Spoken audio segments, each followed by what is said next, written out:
वीर बिरसा मुंडा ने जनजाति समाज को सामाजिक कुरीतियों और आडंबरों के खिलाफ जागृत कर अच्छाइयों को ग्रहण करने के लिए प्रेरित किया। बिरसा मुंडा की जयंती जनजाति गौरव दिवस के रूप में मनाने के निर्णय को गौरवपूर्ण बताते हुए छत्तीसगढ़ की राज्यपाल सुश्री अनसुईया उइके ने यह बात कलेक्ट्रेट कार्यालय के सामने स्थित ग्राउंड में हुए आयोजन में कही। महान आदिवासी नेता बिरसा मुंडा को नमन करते हुए छत्तीसगढ़ के राज्यपाल ने उन्हें शोषण और गुलामी के खिलाफ आदिवासी समाज को संगठित करने और देश और समाज को एक नई दिशा देने वाला बताया। उन्होंने कार्यक्रम के माध्यम से गौरव दिवस पर आदिवासियों की मान्यताओं का सम्मान करते हुए उनके प्राचीन गोंडी धर्म को भी मान्यता दिए जाने की बात कही। अपने धर्म, संस्कृति और परंपराओं को बेहतर तरीके से संरक्षित रखने के लिए छत्तीसगढ़ के राज्यपाल ने यह मांग उठाई। वहीं आदिवासियों के धर्मांतरण को रोकने के लिए भी समाज को जागरूक करने की बात उन्होंने कही।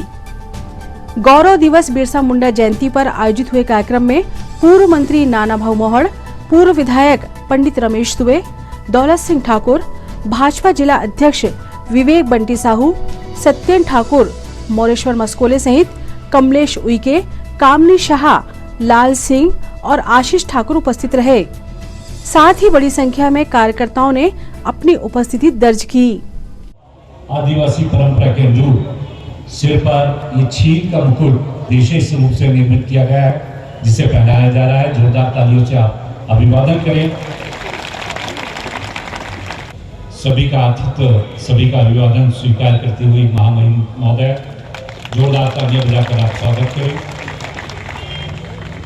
छीन का विशेष रूप से निर्मित मुकुट दीदी को पहनाया जा रहा है। जोरदार तालियां।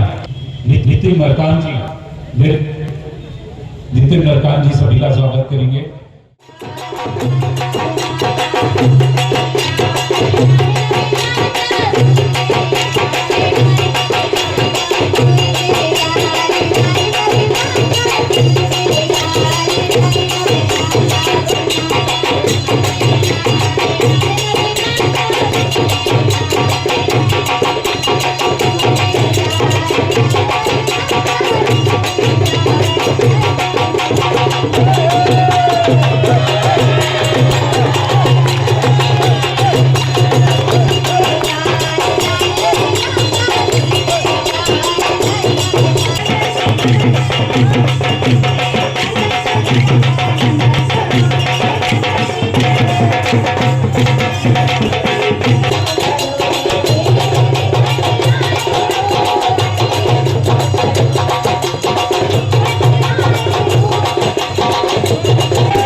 आदिवासी समाज संगठन जिला छिंदवाड़ा द्वारा आयोजित जनजाति महासम्मेलन के इस कार्यक्रम में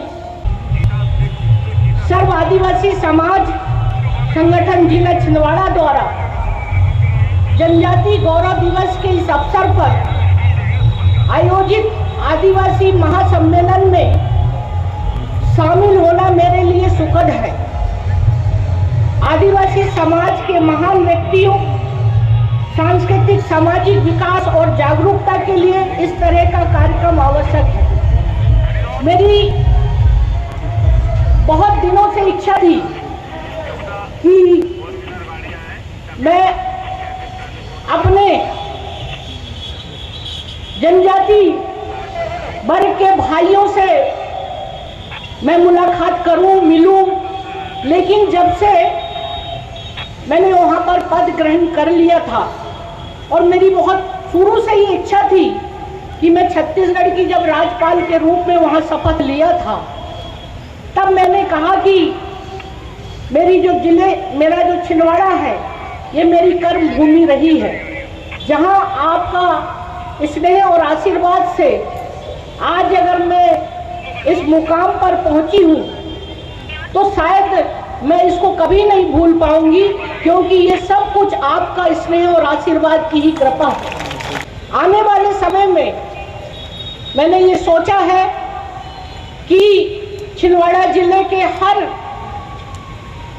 क्षेत्र में ब्लॉक स्तर पर या तहसील स्तर पर जहां भी होगा, एक बार जरूर उनके बीच में जाऊंगी और उन सब से मिलूंगी। ये मेरी बहुत हार्दिक इच्छा है।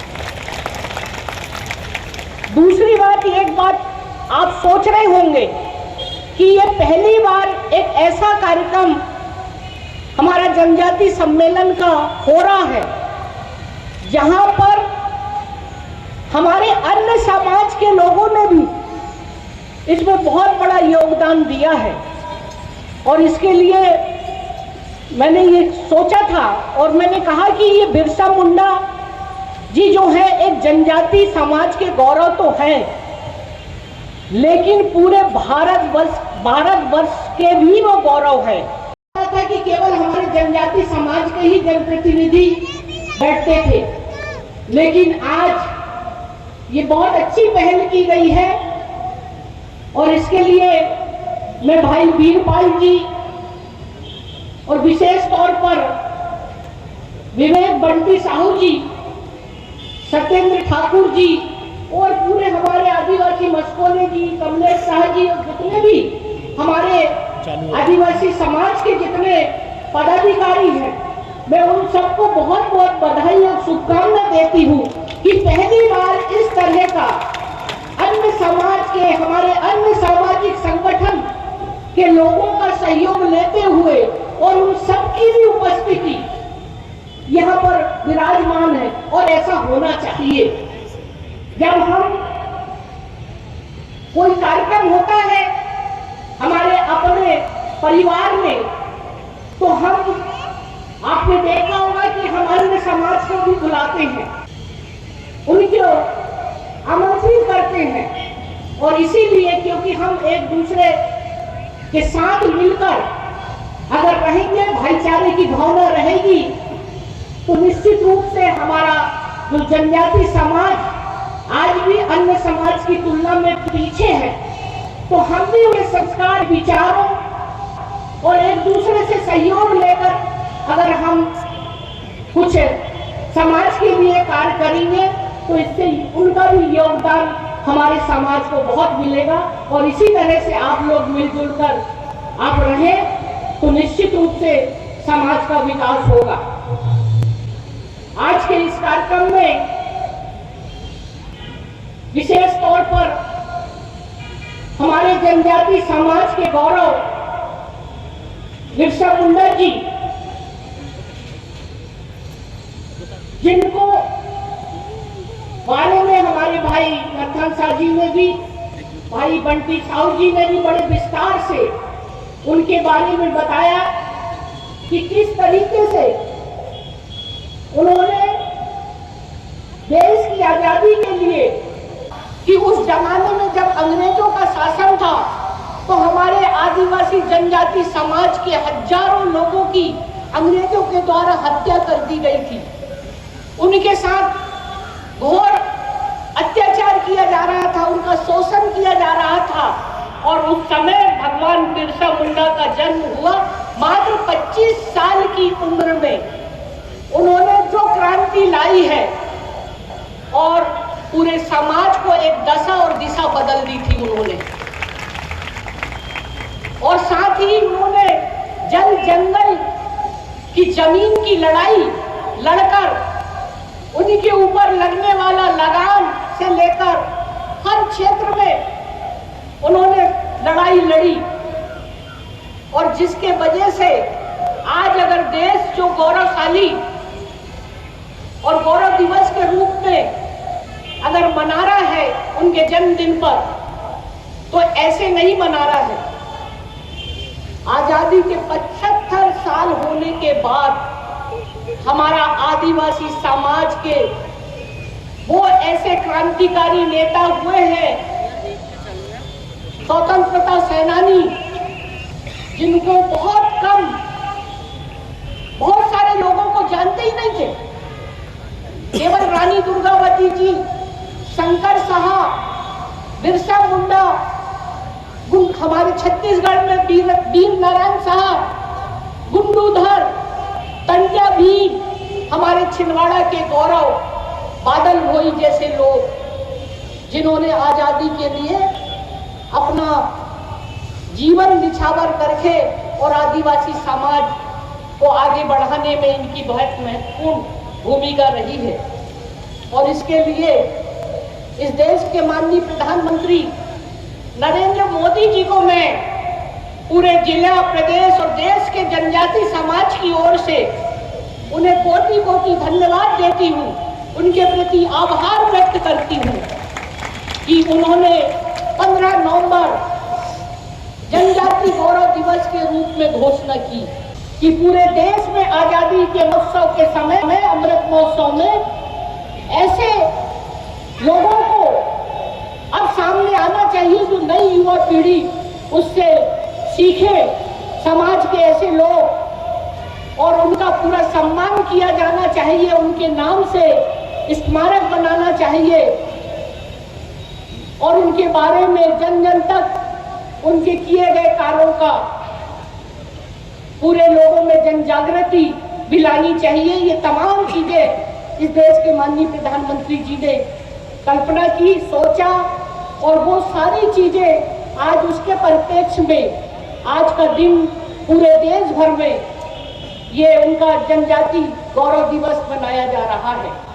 आज हमारे प्रदेश में भी इस देश की गौरव और राष्ट्रपति के रूप में बहन श्रीमती द्रौपदी मुर्मू जी भी शहडोल आई हुई है। ये समाज, ये सम्मान पूरे देश के जनजाति समाज का बहुत बड़ा सम्मान मिला है आजादी के 75 साल के बाद। आप कभी कल्पना कर सकते थे कि कभी हमारा जनजाति समाज का व्यक्ति इतने सर्वोत्तम पद पर पहुंचेगा? आजादी के बाद देश में 3 राज्यों के गवर्नर अगर हुए हैं तो वो जनजाति समाज के हुए हैं। इसके पहले द्रौपदी मुर्मू जी झारखंड की राज्यपाल थी। अभी मध्य प्रदेश में मंगू भाई पटेल हैं गुजरात के, वो भी जनजाति समाज के हैं, और आज आपके बीच में मैं हूँ राज्यपाल के रूप में। ये कितनी बड़ी गौरव की बात है। तो मैं भाइयों बहनों, मैं ये बात इसलिए कह रही हूँ कि इन सब चीजों के लिए समय के साथ सारी चीजें, परिस्थितियां बदल रही है। मैंने समय समय पर, हालांकि बहुत सारी योजना मध्य प्रदेश शासन के द्वारा जनजाति समाज के लिए तो चलाई जा रही है, लेकिन बहुत सारी चीजों को जब मैं देखती हूँ देश के परिप्रेक्ष्य में, मैंने पूरा हिंदुस्तान का हर जिला और पूरे प्रदेश का दौरा किया था जब मैं राष्ट्रीय जनजाति आयोग की उपाध्यक्ष थी। मैंने इस तरह का देखा था कि हमारा जनजाति समाज की जो परंपरा है, रीति रिवाज है, उनकी संस्कृति है, उनकी आर्थिक, सामाजिक, शैक्षणिक स्थिति में क्या परिवर्तन आया और किस तरह से आज ये सारी चीजों का अनुभव मैंने अपने जीवन में बहुत करीब से देखा है। मैंने छिंदवाड़ा जिले में भी हर क्षेत्र का, ऐसा कोई क्षेत्र बाकी नहीं था जहां मैं ना गई हूं, लेकिन मैं हमेशा लगातार इस बात के लिए प्रयास करते रही। यहाँ के हमारे जनजाति वर्ग के प्रमुख सब वरिष्ठ नेता लोग गवाह हैं। मस्कोले जी से उस समय जब मैं राज्यसभा सांसद थी, मैंने कहा था कि मस्कोले जी आप प्रस्ताव लाइए, मैं चाहती हूँ कि जनजाति समाज का एक बड़ा भवन होना चाहिए।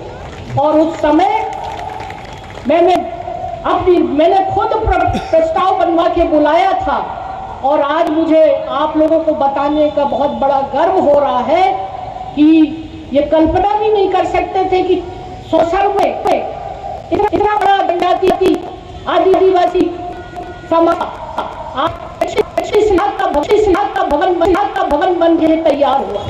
जो स्नेह है, जहां से मेरे जीवन की शुरुआत हुई है, आपको मालूम होगा सांसद, विधायक, मंत्री, राष्ट्रीय महिला आयोग, जनजाति आयोग, न जाने कितने जीवन के विभिन्न पदों से मैं गुजरी हूँ, लेकिन मैंने कभी, आपने देखा होगा कि मैंने अपने समाज को कभी भूली नहीं हूँ।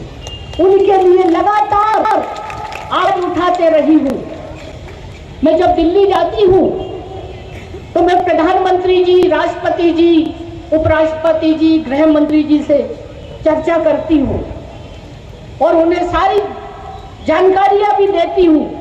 लोगों को 150 किलोमीटर जंगल में फेंक दिया गया था, बेचारों को 1 इंच भी जमीन उनके पास नहीं थी, सरकारी नौकरियों से वंचित थे, सरकारी योजनाओं से वंचित थे। तब हमने आयोग के माध्यम से वहाँ लोगों की आवाज को सुना, वहाँ के प्रशासन, वहाँ के शासन और दिल्ली सरकार के अधिकारियों को तलब किया और बार बार मीटिंग करने के बाद उन लोगों के अंदर एक जिज्ञासा, अपेक्षा जागी कि हाँ, अब हमारा कोई न्याय दिलाने के लिए कोई आया है। और ये पहली बार मुझे आपके सामने बताने में गर्व हो रहा है कि मैंने पहली बार उन जनजाति आय वर्ग की भावनाओं को, उनकी तकलीफ को देखा था और मैंने कहा कि इनको तो मैं न्याय दिला के ही रहूंगी। और आपको ये बताते हुए मुझे बड़ा गर्व हो रहा है कि जो मैं सोच लेती हूँ वो करके दिखाती भी हूँ।